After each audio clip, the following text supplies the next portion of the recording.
بسم الله الرحمن الرحيم.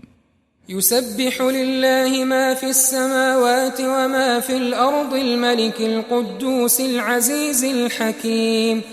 هو الذي بعث في الأميين رسولا منهم يتلو عليهم آياته ويزكيهم ويعلمهم الكتاب والحكمة وإن كانوا من قبل لفي ضلال مبين. وآخرين منهم لما يلحقوا بهم وهو العزيز الحكيم. ذلك فضل الله يؤتيه من يشاء والله ذو الفضل العظيم.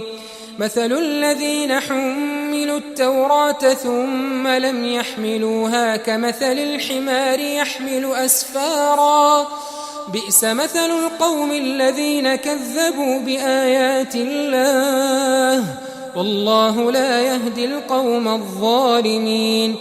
قل يا أيها الذين هادوا إن زعمتم أنكم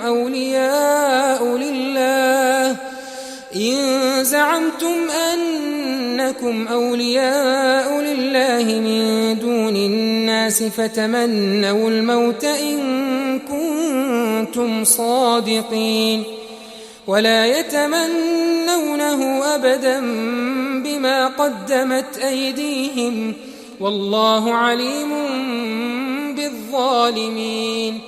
قل إن الموت الذي تفرون منه فإنه ملاقيكم ثم تردون إلى عالم الغيب والشهادة فينبئكم بما كنتم تعملون. يا أيها الذين آمنوا إذا نودي للصلاة من يوم الجمعة فاسعوا إلى ذكر الله وذروا البيع ذلكم خير لكم إن كنتم تعلمون. فإذا قضيت الصلاة فانتشروا في الأرض وابتغوا من فضل الله واذكروا الله كثيرا لعلكم تفلحون.